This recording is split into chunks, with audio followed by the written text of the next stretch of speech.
and deal with the Chicago River. Okay, I've got 4:33. We'll call the meeting of the Kansas City Commission to order here. So, with that, Commissioner Potter, would you lead us in the purpose? Sir. Please join me in prayer. Dear Heavenly Father, we're so grateful to be here representing the citizens of Canyon. And Lord, just give us the wisdom to make decisions that will benefit our constituents. And Lord, we lift up all of our troops and just be with each and every one of them. And we love you. In Christ's name we pray. Amen. Amen. I hand over your heart. I pledge allegiance to the flag of the United States of America and to the republic for which it stands, one nation, under God, indivisible, with liberty and justice for all.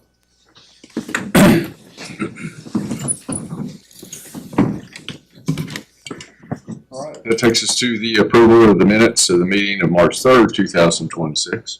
There are no changes, I move to approve. Second. We have a motion and second to approve as written. All in favor signify by raising your right hand. Opposed, like sign. The motion passes. Item number 5, public comment. Comments from interested citizens. Great. Here we do have one WT student that has joined us. All right, very good. Welcome. Mention the meeting, May meeting, and contract stuff. Yeah, so we are going to move, we're looking at moving, if it works for all of you, the May 19th meeting to that Monday on the 18th due to a conflict with Joe. So I'll send out an email or a text and make sure that everybody's good with that date. He has a meeting he has to be at. And we're just going to mention, we'll talk to Chuck more about this, but I was at a class and they mentioned that we shouldn't be putting contracts in our agenda packets any longer because with AI, there's a lot of cities getting attacked. The AI is going through and they're finding the submittal addresses, the information of where payments or contract information should go to.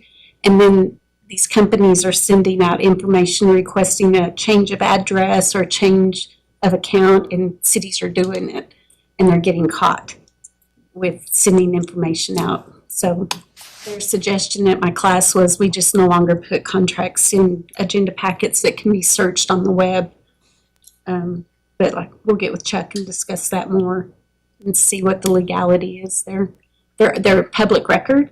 So if anybody wanted to see it, they could request it, or we'll make them available to you all by paper, or if you want to see them, we'll figure all that out. But we'll be looking at that. Very good. Good stuff. Okay. Thank you. That takes us to item number 6. Consider and take appropriate action on the audit of the financial statements of the City of Canyon and the Canyon Economic Development Corporation as of and for the year end September 30th, 2025, as presented by Finance Director Joel Wright and Dozier Pickens and Francis. Joel? So we've finished our ACFR, we finished our audit, and John Maris, who's a shareholder with Dozier Pickens and Francis, is going to present the report to you. And then you've also got there a copy of CEDC's audit report as well. So he'll be calling your attention to some things in that report as well.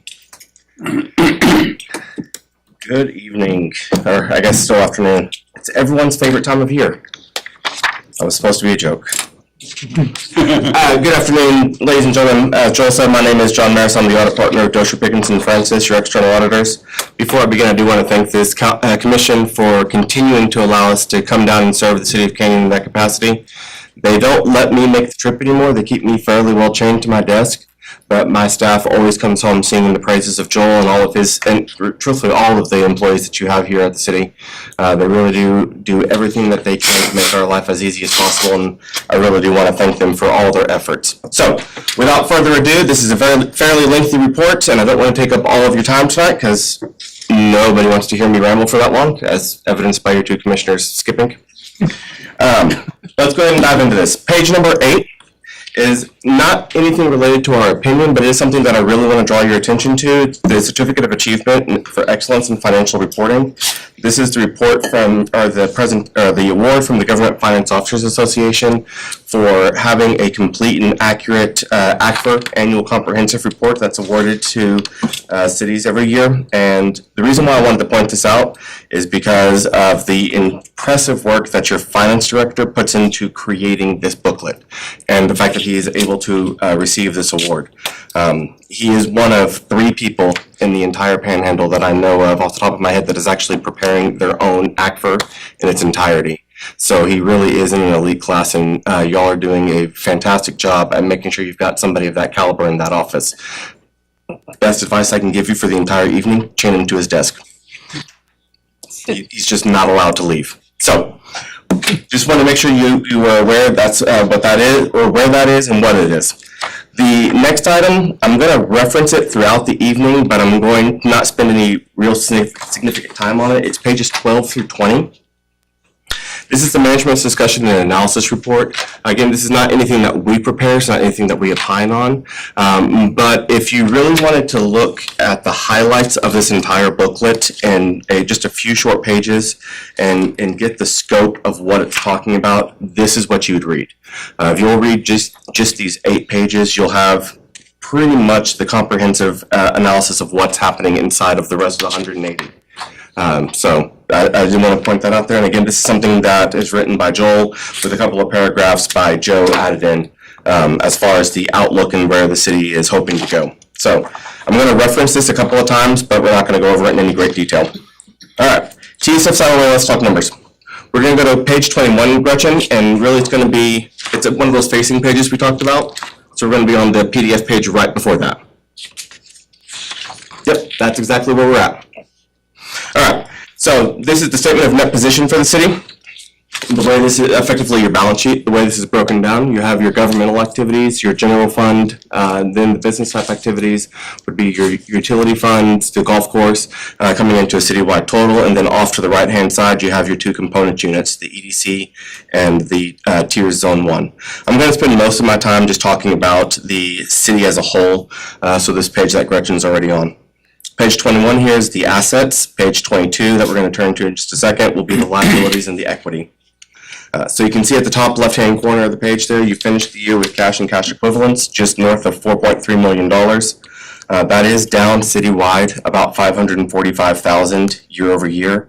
And then right below that, you'll see your investments at basically $1.5 million. These are your certificates of deposit that have maturity dates in excess of 90 days, and that's an accounting standard. If it's in excess of 90 days, it's an investment. If it's under 90 days, it's a cash equivalent.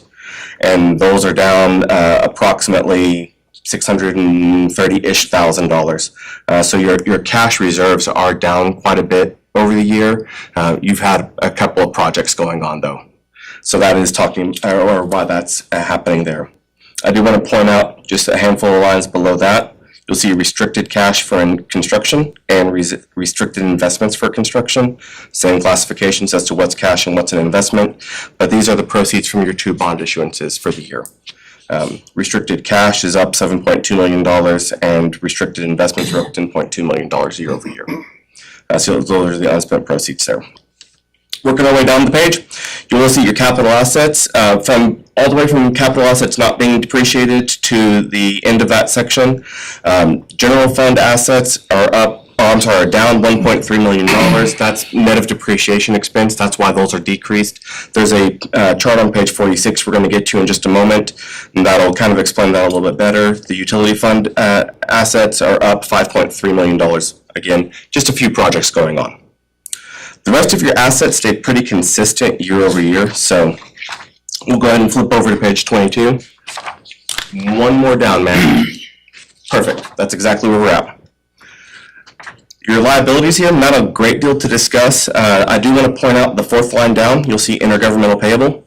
The business type activity number is $15,543. That's down $685,000 year over year. You spent the last of your ARPA grant. That's why that liability is down. It's been reclassified and reshown as revenue now for that expenditure. We get down to your long-term debt. first due within 1 year, and then the non-current liabilities below that. Citywide combined, it's up $22 million. Again, had a couple of bond issuances. There is one number that's kind of buried in here. It's in the long-term debt due within a year. There's a chart on page 52 that'll illustrate it more, but you're going to see there's a net position restatement for the implementation of GASB statement number 101. That's Governmental Accounting Standards Board. They decided that, in their infinite wisdom, that every governmental entity coast to coast needed to have the sick leave liability for your employees recorded as a liability on your books, despite the fact that when your employees use their sick leave, they're not getting any extra pay. So it really should not be affecting your expenses, but we have to follow their standards. So your liabilities did increase a little bit for that reason. And again, we'll point out that specific number when we get into the note section. That brings us down to the bottom of that page, your net position. We're going to look at total net position, and then I'm going to have a couple of comments for you. So total net position, governmental activities, $34.9 million. You're down about $1.7 million year over year. Business type activities at 51.3. You're up 2.4 million. So citywide, you're up about $700,000. One of the things I do want to point out, and this is something that actually Joel talks about in the MD&A. I told you I'd reference it. You are well below your reserve policy. You have a policy on the books of how much you want to keep in reserves, and your general fund is significantly below that. Pardon me. So, as I said, you have had significant projects going on this year, but it has brought your reserves down to a point where you probably want to take a look at that and see what you want to do going forward about that. Page 23. And again, ma'am, we're going to be on the one right there. This is your statement of activities, effectively your income statement. The way this statement reads, because you only see it once a year, in the top left-hand corner of the page, we have the expenses of the city, broken down by what we call functional area. Again, the general fund, our governmental activities at the top, the utility fund in the middle, and then the EDC at the bottom of the page. Coming across the top, we have any direct charges for services, any operating or capital grants that were received, coming into what it truly costs to provide those functions to your citizens. And then down those right-hand columns to the bottom right corner, we have your general revenues, property taxes, sales and use tax, things that are not program specific that can be applied across the board, coming down to the change in net position or net income or net loss, depending on which direction it's going in business terms. As far as the big changes here, your total governmental activities expenses at $17.5 million, you are up $2.4 million, or about 15.6% year over year. The single biggest increase is sitting in the public safety line item. That's $1.7 million by itself. What's generating that is your transition of your fire department to be a full-time staffed position, is a $929,000 increase in expenses just for that. The debt issuance costs for the one of your bond obligations was $397,000. That's in that line item as well, so that should just be a one-off. We expect that to roll off again next year because hopefully you're not issuing more debt. In fact, I know you're not issuing more debt because you're at your limit for that policy as well. And then the other thing to point out is the TESRS. That's the Texas Emergency Services Retirement System. It's your volunteer fire department retirement funds that you're contributing to. For reasons that I don't have an answer for, the state of Texas has decided to scale back how much they're funding that retirement plan, and they're pushing the offset to the various departments across the state. So your change in contribution percentage for that cost sharing plan increased your expense for it $356,000. Now that's a non-cash expenditure, so it's not part of what we've already been discussing, but it is something that did hit your books. And again, hopefully that's a one-off and they reverse course next year. Yes, sir. You look like you have a question you want to say. Wonder if that's something to discuss with legislators. That I don't know. I don't have a good answer for you on that. Actuarial determined liabilities, just like the retirement system, Right. the TMRS, that's the volunteer fireman part. And so they take into consideration those kind of factors when they're actuarially determining what the liability is going to be. Right. So our part of that going forward is going to be more significant than it has been in the past. And if the state comes back and changes their funding as well, that'll change the actuarial calculation. So it's just whatever is in Austin's mind at any given moment. It's because the state's funding less of it, or it's because of the calculations? So, A combination of the two. Because they're funding less, the calculation results in our not. Yep. Kind of continuing the trend of talking about expenses, you'll see the business type activities at $10 million. Those are up $524,000, or about 5.5%. No real significant single line item generated that. We're talking about general and inflationary type increases there. Your revenue stayed pretty consistent year over year. Your grants do tend to fluctuate from for the years. So we'll just kind of, it's your grant activity. Moving down to property taxes. This is going to be kind of a weird one, Gretchen, but it's going to be the next page. It's just not going to be labeled for those in the audience. We're looking at the $4.6 million there in the top left-hand corner, or not very top, I'm sorry, bottom middle of the page. There we go.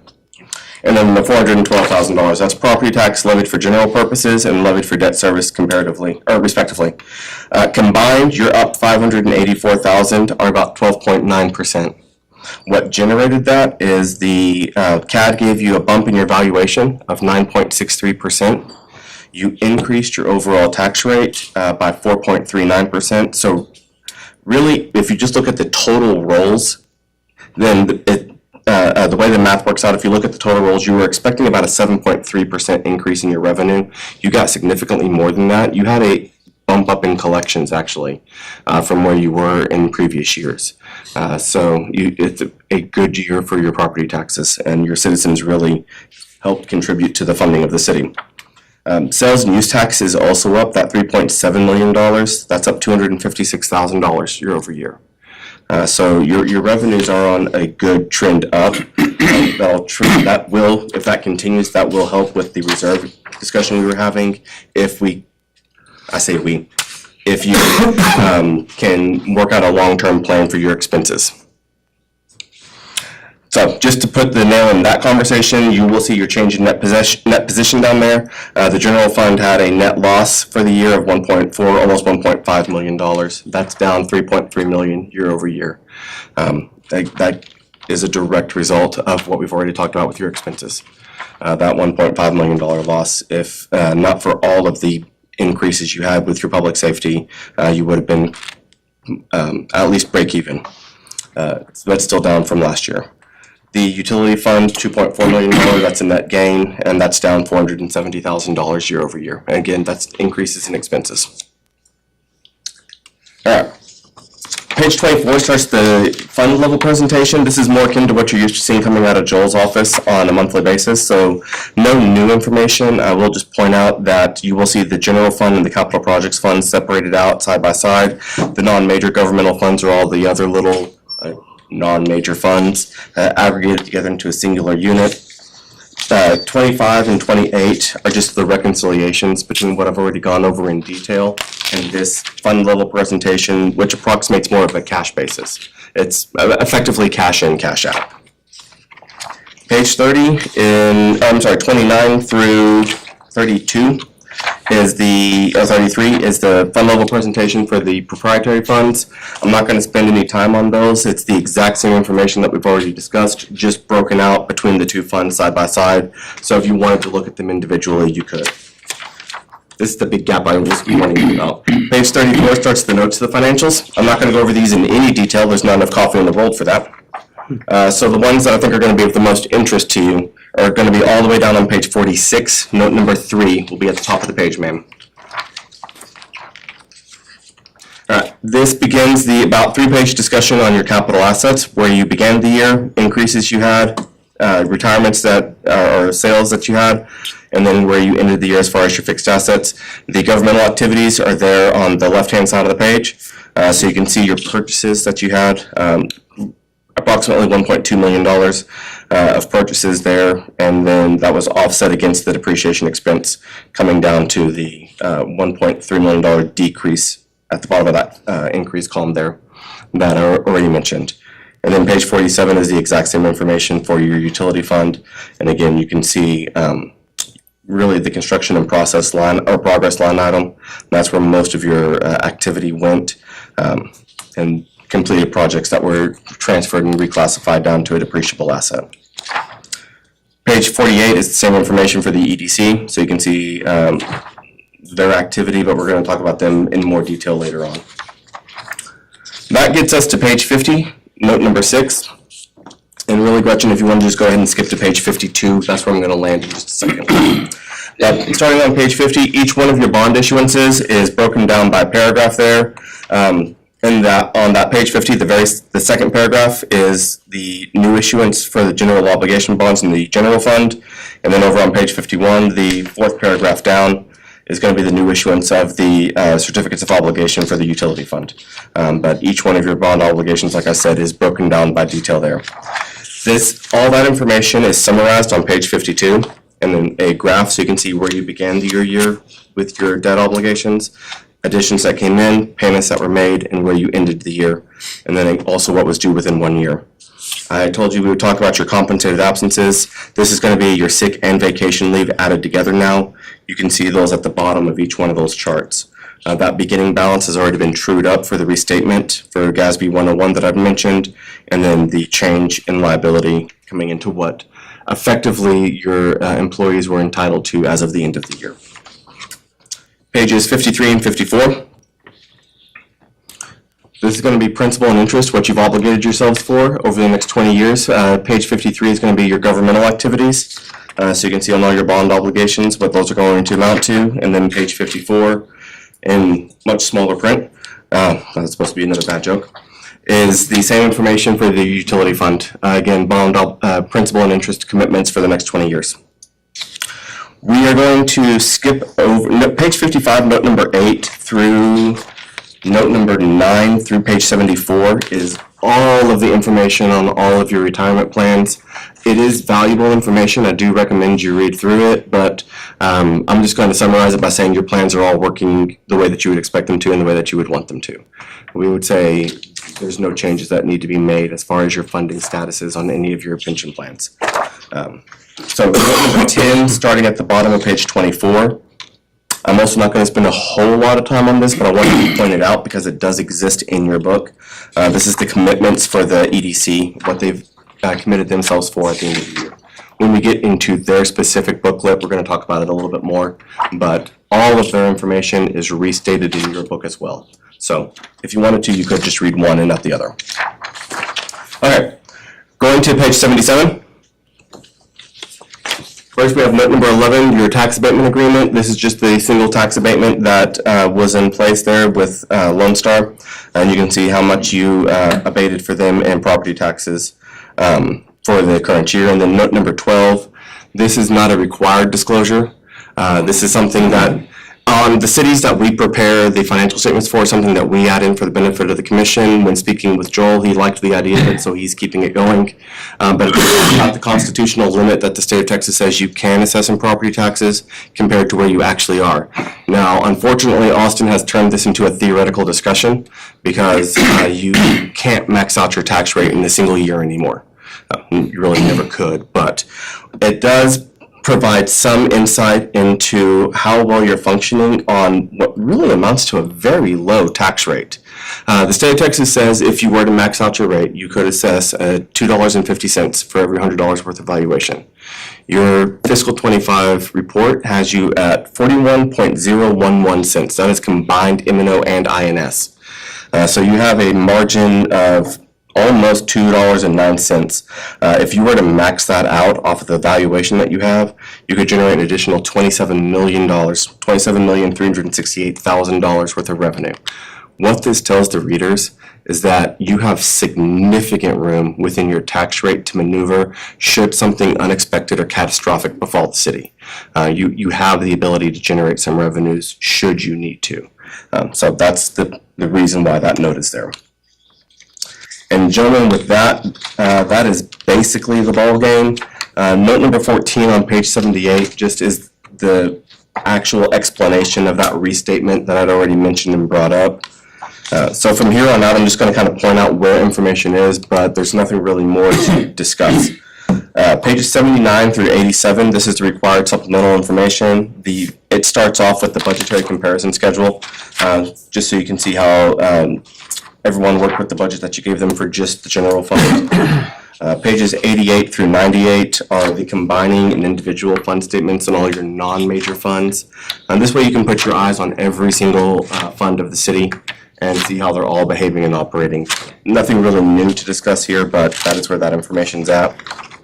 I do want to pause for just a second at the beginning of page 99. Pages 99 through 120. This is one more down, ma'am. Perfect. This is what's called the statistical section. So I mentioned earlier the management's discussion and analysis on pages 12 through 20. If you wanted to just read that, it would give you a fantastic overview of the entirety of this booklet. Pages 99 through 120, this is a 10-year trend on all the important metrics of the city, so you can see how you've grown and changed over the last 10 years. The financial trends are on 99 through 103, the revenue capacity, which truthfully is some of my favorite information, is on 104 through 110. So you can see how your sales tax have changed, who your top taxpayers were 10 years ago versus today, things of that nature. Your debt capacity follows that, and then there's some demographic information that follows that. It is all, well, if you're a nerd like I am, it's all very fascinating information, but that is where that is, and I did want to make sure to point that out because, as I said, it is useful for how you've changed over the last 10 years. And that finally brings us to pages 121 through the end of the book. You can basically just stop on 121, ma'am. Okay. This is the compliance section where the single audit report will be. So it starts off with the report on compliance and other matters based on our audit. Nothing to discuss there. There's no issues of compliance noted that we need to draw your attention to. Then it moves into our report on internal control for your federal single audit. And my misspelled word that just jumped out and bit me. Read this thing, I don't know how many times, and I'm still finding misspelled words. I hate that. Again, no internal control issues or deficiencies that we need to bring to your attention. And then that leads into pages 126 and 127, which is the schedule of expenditures of federal awards, federal and state awards, federal on the left-hand side of the page, state on the right-hand side of the page. This just lets you see exactly what your expenditures were under all of your various programs. The two grants that we audited as major are at the bottom of each one of those pages. The COVID state and local fiscal recovery funds for the federal side, and then the TxDOT utility relocation grant on the state side. Those we dug into and did. It's called a single audit. It's basically ignoring everything else and just focusing on those grants and the requirements of those grants to make sure that you're in full compliance with them. And like I said, there's no issues or any findings that needed to be discussed or disclosed about those. All right. That was a lot of information that I just fire hosed at you. Before I move on to the EDC, do you want to talk about the city report any, or do you want me just to keep going to the end?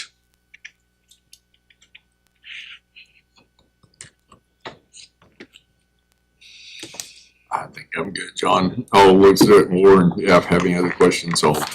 Okay. New GASB rules coming Yes, sir. out. Any on your radar, John? So 103 is going to just bug Joel to no end.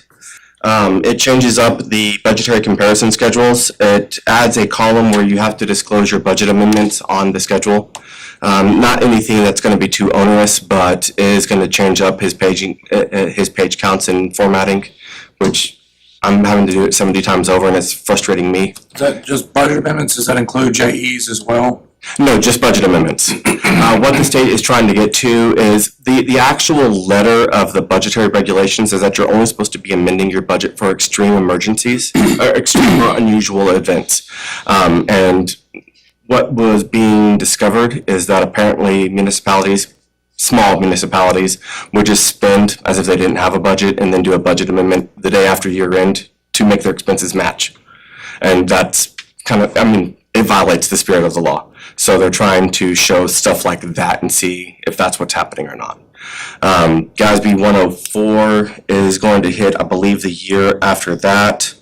So fiscal 27, and it changes up assets that are capitalized versus not. So we haven't done a whole lot of research into that yet because we still have a couple of years before that hits. But that is going to change the fixed asset rules and affect your balance sheet some. Does that valuation change? It's not valuation. Everything will still be recorded at historical cost. It's just classifying what is a capital asset versus what is not. Okay. So I think we're going to see some more squirrely stuff, kind of like we did with the lease standards. Technology stuff, Yeah, the leasing exactly. stuff and all that. You think it's gonna be more in that spirit? Yeah, I think that's where they're heading with it, is that we're going to call more kind of ambiguous items capital assets. Okay. And those are the two big ones that are getting ready to hit, but they're already have disclosure drafts out through GASB 106. I just haven't done any research on 105 or 106 yet. So, I'm sorry. I didn't do it, but. All right. Then Pro Tem or Commissioner Potter, y'all have anything else, any other questions? okay. Do you want me to even talk about the EDC any? Yeah, I've heard it, but these guys haven't, so yeah. Okay. Just briefly. Just briefly, okay. So that's gonna be the much smaller book. And I'm only gonna hit just a couple of points here. I do want to, since I saw him in the back row there, commend Michael for the work that he did. This is actually an audit that I did on my own. It's one of my favorite that I get to go do, and it's small enough that I get to actually go do it. And he was a tremendous help for me. I think he's going to be a valuable asset for y'all. I really did appreciate everything that he did for me and the way that he just dove in and got his hands around the projects that they had ongoing from day one. So I really did want to speak very highly of him. All right. Just page 4 on the EDC booklet real fast. That's their statement of net position. I'm not going to go over any great detail. Their cash at the top of the page, $1 million. That's up significantly, $369,000. They continue to have fantastic cash reserves. Down at the bottom of the page, their unrestricted net position at $2,037,000. That's up $300,000 year over year. So basically, they took their increase in cash and dropped it straight down to their bottom line. Page 5, their statement of activities. Just really the one to point out is their economic development projects at $525,000 there under operating expenses. That is down about $250,000 year over year, but that is going to fluctuate throughout the year, from year to year, just because of the way that the nature of the beast and projects that they're going to fund. As far as their notes are concerned, really the only one that's worth talking about is all the way on page 15. It's going to be note number 9 at the top of the page, ma'am. That $525,000 that I just pointed out, this just breaks down exactly where that went and who that went to. And it does give you the year that the project was initiated, so you can kind of see kind of how long some of their projects are lasting. And then note number 10, as I mentioned in your book, is their commitments. Each one of their commitments that they have agreed to is detailed out here. Each paragraph is a different commitment, and the last sentence of each commitment is how much is remaining of that various commitment there. So you can see line by line exactly what's going on and what they're involved in. Same story with as with y'all. There's no findings or internal control issues that we need to disclose to you. Everything citywide is working very, very well. So much shorter report with them. I'm sure you're grateful for. Are there any other questions or concerns that I can address for you? I just hit some highlights. What's already been said. We're working on right now on reserve recuperation. Finance and management have already met once. We're meeting. That's probably the biggest topic, but you all were. Yeah, we're already working on it. We're probably to the point that we're trying to look at year over year how we set money aside and budgets going forward. That's going to be probably our tedious task. We have discussed that at least a couple times. So with selling us some assets that the commission has been working on, that will help a lot. And so we're trying to fine tooth some of that steel, but I expect something to come probably in the next 30 days, if not less. There is actual draft in writing. The biggest thing we got to go through is what do we feel comfortable with over the next several budgets taking out of our budget and moving into cash reserves. That's probably gonna be the most discussed piece of that. Obviously, the biggest significant increase, is public safety. And so police and fire, which we have detailed, has been the lion's share of a lot of the increases.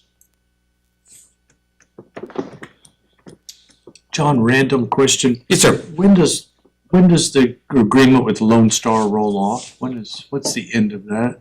I are you talking about the tax abatement or the commitment with the EDC? Tax abatement. The tax abatement, I believe you've got 3 more years on it. Including the budget we're in. I think it's this year plus 2. Okay. This current budget that we're in, this is last year, Right. plus 2 more budgets. Yes.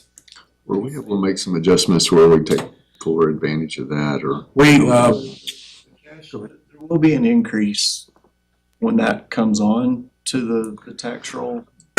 It's not gonna be as significant as we would have hoped for, because that property value is depreciating. It's manufacturing property, and so it does, even for tax purposes, for valuation purposes, it depreciates at a pretty rapid rate. They also applied for a pollution control exemption this year and got it. I don't know if that's new legislation that allowed for that, or if it's something they just determined they could qualify for. So that also dropped that down. So that number in that note that discloses the amount of tax that was abated, that number has dropped quite a bit from even what it was last year. in full turn of Joel's comment, we don't think it's gonna be as impactful on lost revenue as we thought it was. As we once thought, because of the depreciations.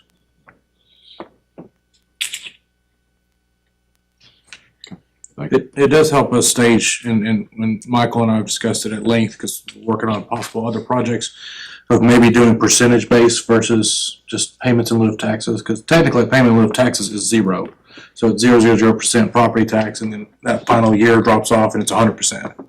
And so in some of our discussions with some policy on economic development, we've talked about doing, even stair steps like 100, 150, 50, or 100, 90, 80, 70. So that's what we've looked at as to be in a more effective way of doing that, where we don't get in this worry or this trouble with having it go from 0% property value to 100% in 1 year, because you can only capture so much revenue with all the changes, which in hindsight, we had done all this agreement years before the property tax reform.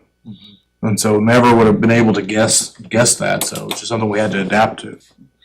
But those are some strategies that the staff and the EDC are working together on to do those a little better, where it's not one whole lump sum all at once when we bring this forward. And what you're saying is the rules have changed in Austin since we started. The property tax rule changed through 2 or 3 years after we had entered into that abatement agreement with Lone Star. Which wasn't necessarily beneficial to us That's as correct. For some reason, Austin seems to think that the Panhandle doesn't exist. I don't know why. that has to do with every community in the state of Texas. Pretty much. Well, unless you're Dallas or Houston. Great, thank you. I move to approve.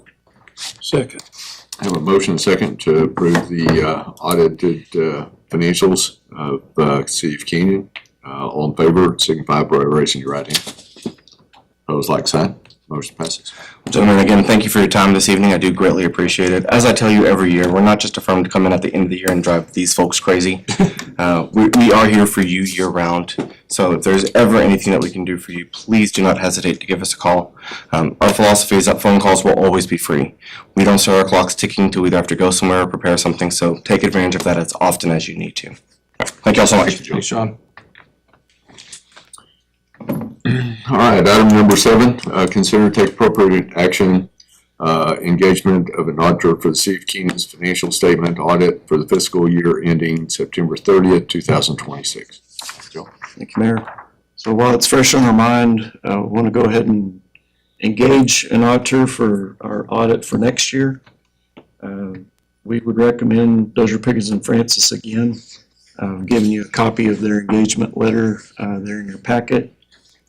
which I guess is like a contract. Maybe they're gonna stop doing that. But anyway, we recommend Dozier Piggins and Francis. They're the only firm in the Panhandle that specializes in governmental audits. You've heard us talk about the impact of Senate Bill 1851 that was passed this past year. That's becoming an issue, especially right now at this time of year. It requires cities to have their audit filed with the city secretary, audit completed, everything within 180 days after the fiscal year ends. So that would be March 31 for us. So John and his firm, they're very busy this time of year trying to get audits out. And so we appreciate that we're already on their list. We're already in their schedule, pretty much the same place in the schedule each year because we're a continuing client. And so we just want to recommend that we stay with them. You mentioned some of the things that the comptroller is doing in regards to that enforcement. The legislation itself isn't new. There's always been a requirement for cities, counties to have an audit performed, but there's never been a penalty to it. This new legislation adds a penalty to it. If we didn't have this filed and done by the end of March, we would be limited to setting our tax rate next tax year at the no new revenue rate. We couldn't be any higher than that. And we generally use a rate that's calculated a little bit higher than that to give us a little bit more margin there for operating expenses. So it's the first time there's been a penalty assessed with that. It's promoting transparency and good fiscal responsibility, which is good. But the 180 days is becoming a problem because there's a shortage of auditors. There's not a lot of auditors doing governmental work.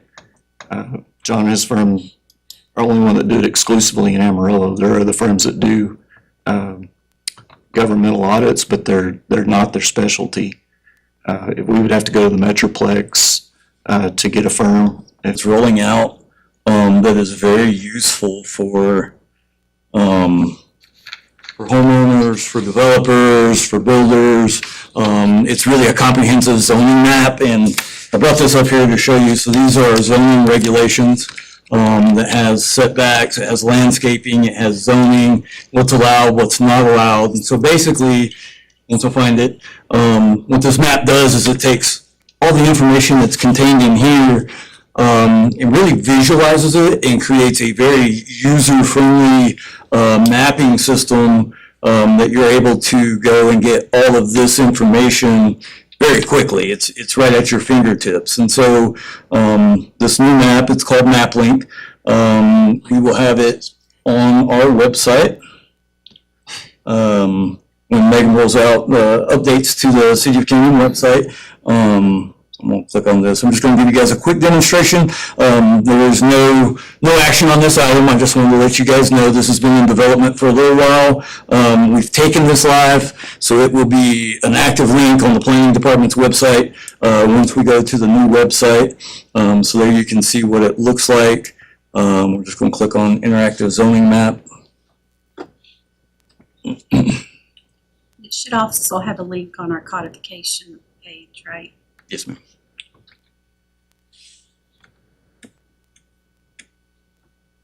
Hopefully it'll go. My demonstration will be really short. There we go. Okay. Hasn't quite loaded in yet. Same old map we've looked at for years, right? Yep. I mean, we've all seen that. Yep. We know exactly what that is. And so this is, what this does is it takes all of the information, all of the shape files, all of the zoning information, and it builds it into this interface. It's really convenient for me. I use this map every single day. It's really convenient. I was sitting with a developer in my office last weekend, and I pulled this map up, and he looked at it, and he's like, "Whoa, is this available to the public?" And I'm like, "Yes, it is. Here, let me send you a link right now to it." And so really, you can go to zoning districts. So there's all the different zoning districts throughout the city. You can click on any one of these zoning districts, and you can get a district description. What is a RC2 zoning district? Then you can go to dimension standards for the district, and it brings up, like I said, the illustration that is in our zoning regulations is right there on the internet. You can click on individual parcels, individual pieces. Doesn't seem to be loading too much. Oops.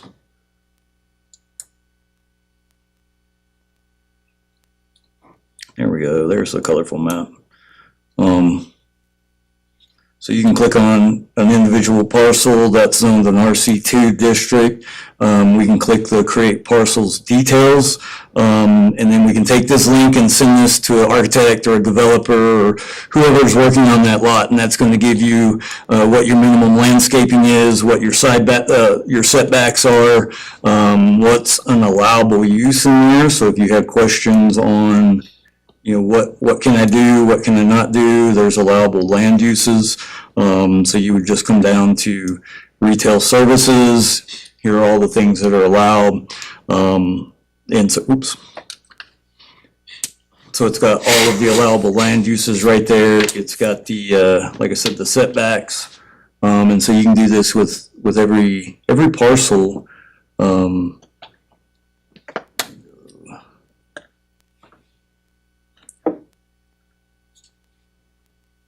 There we go. And then from this view, you can look at it and you can see real quickly a funeral home in the RC2 district. It's going to need to go through the specific use permit process. And so you can see that because that's brown, you can kind of see everything in blue is allowed by right. Everything in brown needs to go through an SUP process. So really, it just gives you a lot of information at your fingertips. We'll go back right here. So again, you can see shows you your setbacks, shows you your minimum lot width, lot size.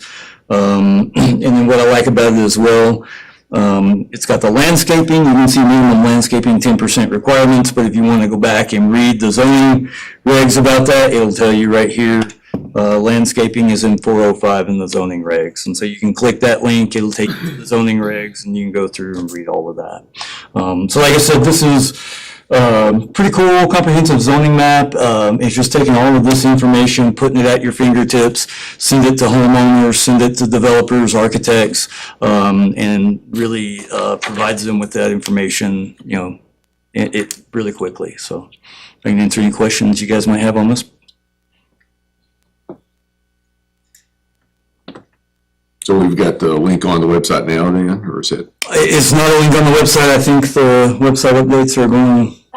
The website redesign launches next Tuesday, so we're right about a week out. And so that will be part of that is that all of the department head pages now have quick links if they requested them. And so one of those that Dustin and I worked on was for the map link, and so that'll be readily available. It has a bunch of updates that I'll be able to send out to all of y'all, but it will be very prominently placed on the planning page. Very good. And then we'll also be, Dustin and I are working together on some education pieces for developers to use it versus kind of our everyday residents to use it, just because they'll use it I assume fairly Quite a bit differently, yeah. Quite a bit differently, and so we know that the developers are gonna wanna get their hands on that right away, but the residents, it's more of an as-need basis. So we'll be putting out some information about that as well. Very good. If there's no question. First arrived, Joe, that's what we were working on, was all of those documents to put in the book. And now we've been able to take that book and put that book in this format, which is great. And then Dustin's gonna be coming to see us soon to make some edits and some changes on some of that stuff, because as time changes, things change. And it's been long enough that it's time to go and start all that work we did to go back and look at those things and start making some edits. The nice thing is when you adopt ordinances changing zoning or anything and I submit it to general code for our update, they automatically flip it into that map. So they're updating that as part of our processes. Very good. Thank you, Dustin. Thank you, appreciate it. All right, item number 11, update on status of 2025 safety bond construction process projects. John? Well, I just want to give you all a quick update on where we are. Mike's here tonight to join in. we've met several times with John Gamble, and we met with the fire department, because they're part of phase one. And we've worked our way through that. Staff's been working with Page and Associates and John Gamble, Sims Architecture, the past 2 months. Moving forward with this $13 million project, Mark Mortis and I have met several times with the fire department and others to move it along. The final design phase was very inclusive and seemed to meet the goals of everybody as we got there. I think everybody was pretty happy with where we landed. Once the design was completed, our CMR, Construction Manager at Risk, advertised, which is Page, advertised this project and began soliciting bids. Bids are due on April the 7th.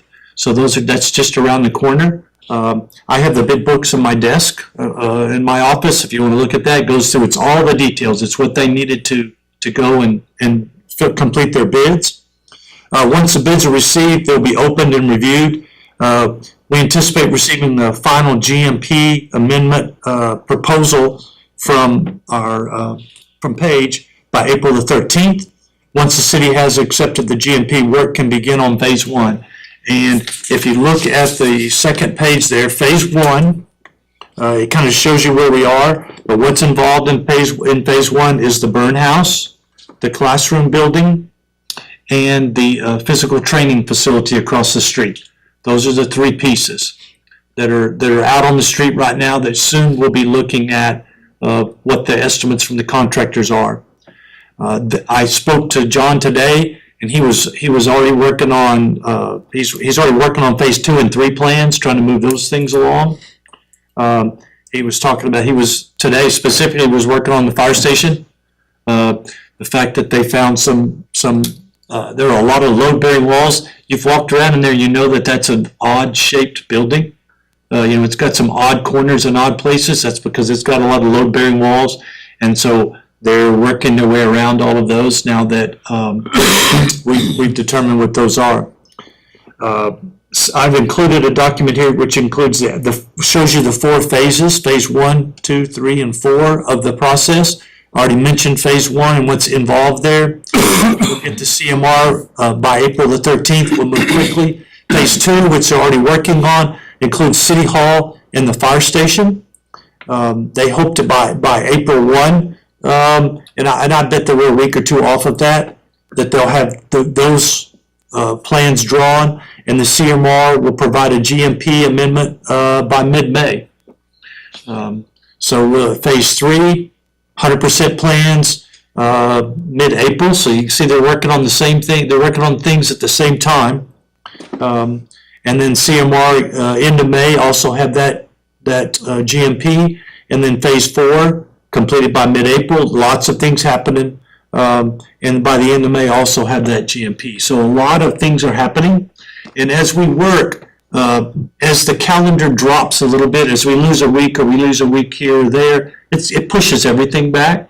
Some things are independent because they're working on those plans, but other things will slide back a little bit. The nice thing about that is, unlike when Mike was doing all his construction, he's not going to have teachers and kids showing up on August the 1st to start school in any of these buildings. We want our buildings done as quickly as possible, but we don't have hard deadlines. It's not crucially important that something be finished on an exact date. So we have that time. We want to encourage them to drag their feet, and they won't. They're going to move quickly as possible, but they have time to move through those processes. You can see the tentative construction schedule. That'll give you an idea of when things should start construction. You should see the first thing will be the burn house sometime in May, classroom sometime in June, physical training again in June, City Hall in June, police station first floor in July. Means that police department will be moving to the basement. Fire department. To work there, and then that'll be just the police station as far as, because they'll start on floor 1. Animal shelter, August, police station, February of 27. So they'll be moving out of there sometime prior to that, because you can see the City Hall stuff would have already been by December, would be finished. So they have a place to move into. They'll move into Dustin's office, because Dustin's always would have by that time have moved into the police chief's former office, or the librarian's office, whatever you want to call it, however long you know that space down there. Everybody's got to shuffle. But this timeline shows you how that shuffling will happen. Fire department, December of 27, maybe January of 28 completed. So it's a moving target and a fast moving target on that. One of the things that would help in this process is we talked a little bit about the GMP. Review and acceptance of the GMP amendment proposal for each phase will be one aspect of the project that the city is in complete control of. When we receive that, we can approve that or not. The CMR will be unable to move, the contractor will not be able to move forward until we've accepted that GMP. So it's important that through this process, they provide that to us. We're comfortable with it. It's under budget, or it's on budget, or it's where it needs to be. We need to be able to say go so that they can continue to work with that. And with our meeting schedule at times, it could be that today we received that GMP. And that means that I might have a meeting, we just moved, when's our next meeting? When is our? April 7th? April the 7th. Well, maybe, I don't have time to get that on the agenda for April 7th, and all of a sudden I'm falling till the end of April, or I'm at the May the 18th meeting. So we're concerned with just kind of losing time on that. So that'll be the thing that we need to move the most quickly on as we move through that process. Any other questions on this or comments on those things? Danny, I had laid this out to the mayor pro tem last week, so it's the first time you've heard it. I went through a lot of this with them to confirm what you all needed to hear and what we needed to do. So if you have any questions, I'd be happy to go into more detail. No, I don't.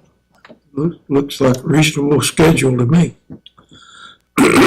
One question I do have is there, like I see the,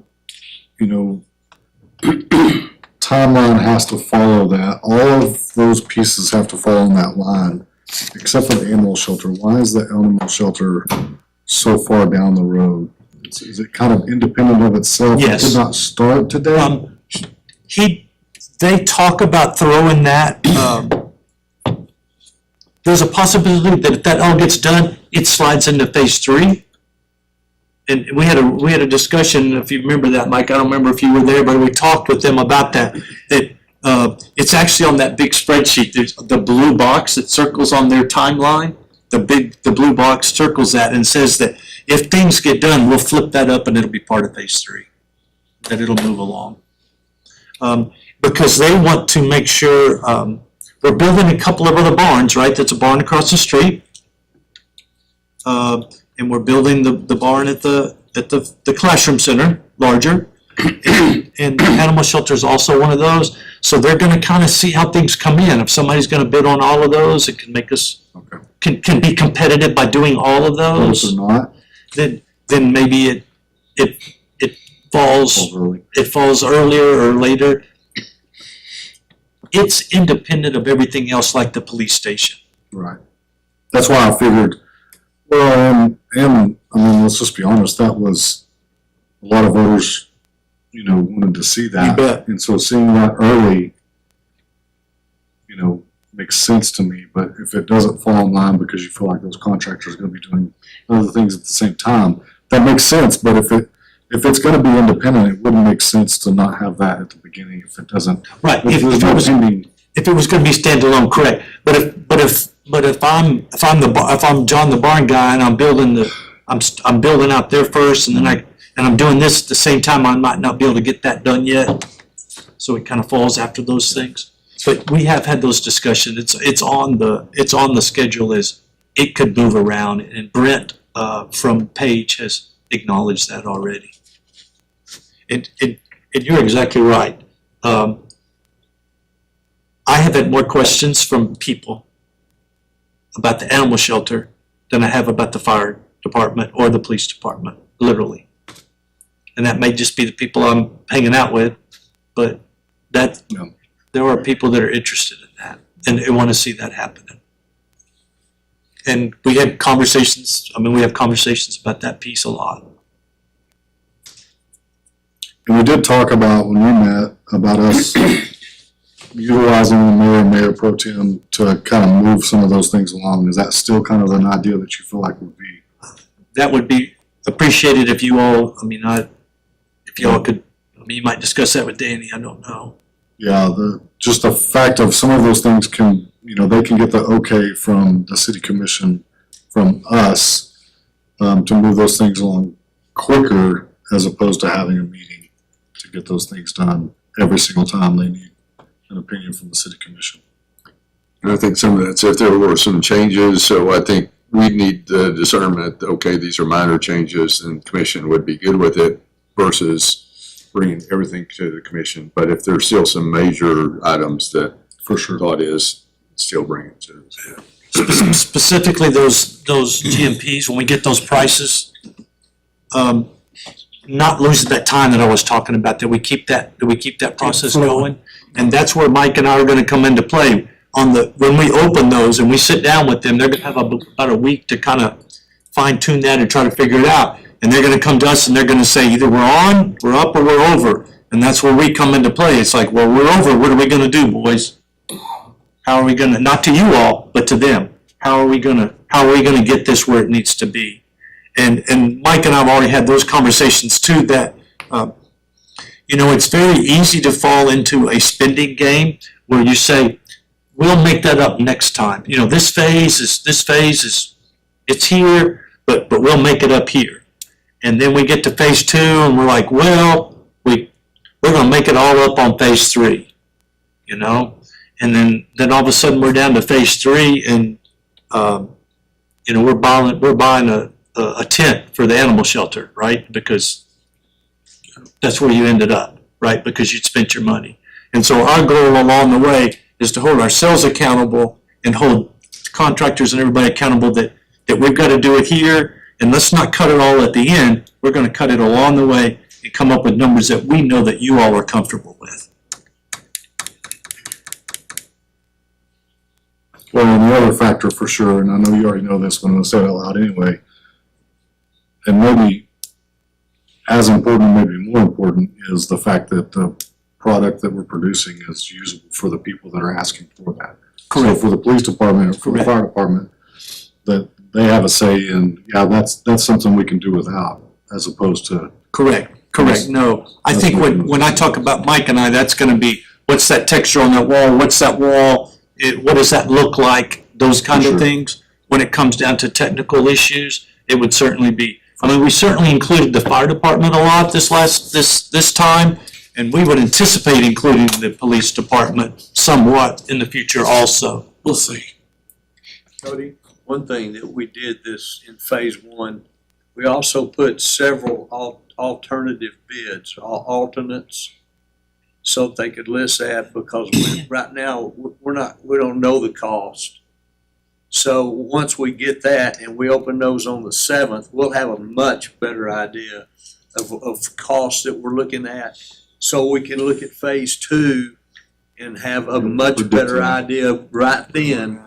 Hey, we're gonna be over here. Let's move fast. We don't have to move slow, because we've already had some those adjustments. comparisons. And I think that'll help shoot it on and move it on smoother too. We kind of know what we're talking about then. Right. And like we do with everything, I think we need to have multiple ad alternates every time, because we need that priced, whether I'm gonna get it or not. Just like Dustin said, we got that price, whether we get that or not, we know what that cost is for future reference. I think Cody's question, John, was a lot of things in phase 1 are in the same vicinity location of the animal shelter.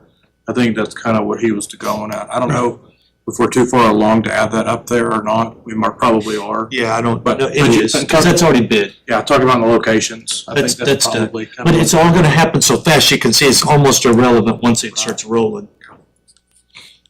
Once it starts rolling, you can't, it's gone. Because again, I'm looking at I mean, August isn't that far away. And I would say, as far as, that's probably the second most simple design. I would say the fitness center was the most simple design. Yeah. And the animal shelter's the second. But, and we've done a lot of talk and thanks to police staff. Steve's talked to. We've looked at a lot of those things already, but that's gonna be that starts to be a little technical too, on how we do that.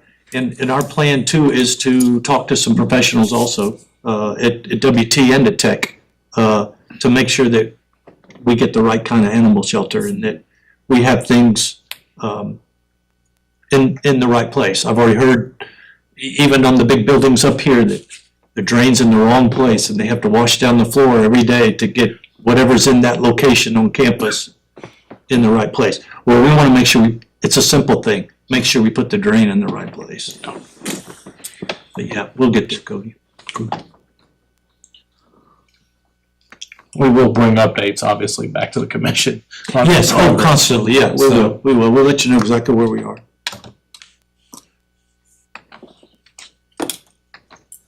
Okay, good enough, that's all I got. All right, very good. Thank you, John. Thank you, Mike.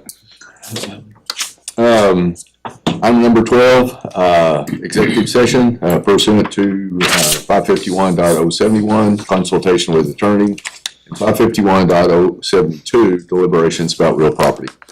And with that, I've got 6:09, and we will adjourn into exec session. So, thank you.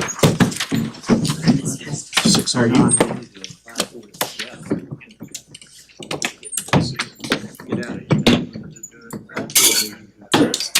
If y'all don't want your audit reports, can we get those back to Joe? I've already got it.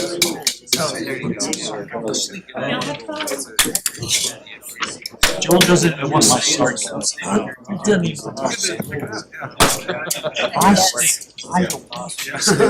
changing your name to Joe the Barn.